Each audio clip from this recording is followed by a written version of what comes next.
First of all, thanks for the opportunity to speak more than 38 or 45 seconds, which is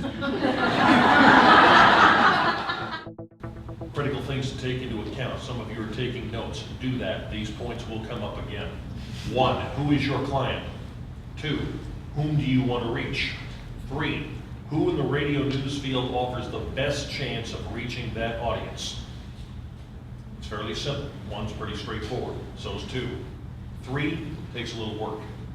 Be sure you and your client or clients do not suffer from the democratic and egalitarian delusion that everything they and you have to say, pitch, sell, or promote is interesting, compelling, or fascinating to the 12 million people in Southern California or the radio stations you're pitching it to.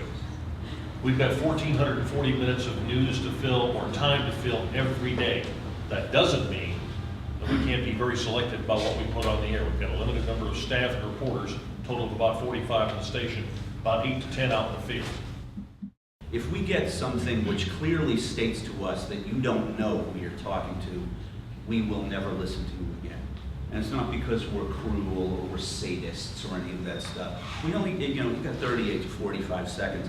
If I have a 3-hour show and I have to fill it, the last thing I'm going to do is put something on that is completely incongruous to the rest of the content. Like, as if to say, gee, I wonder if this will work. No, I don't want the wonder part in anything that I think. Know who you are pitching to 100% of the time, because if you don't, it is a waste of my time and yours.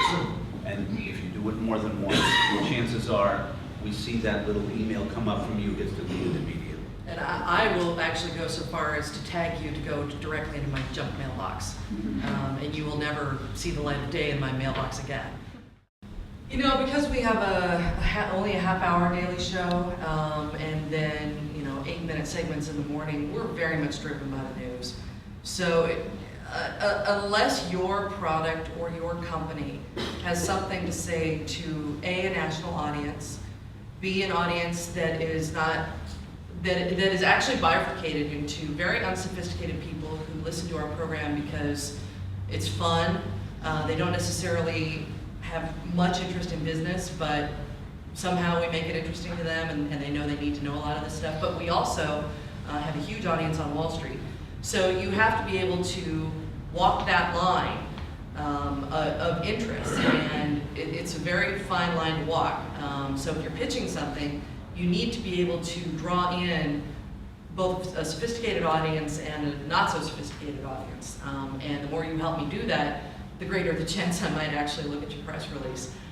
We're looking for stuff that affects people's home, health, heart, matters of the heart, love, kids, that kind of stuff. Home, health, heart, pocketbook, that's really important. Anything having to do with, right now it's the financial industry, and personal security used to be number 1. After 9/11 used to be number 1.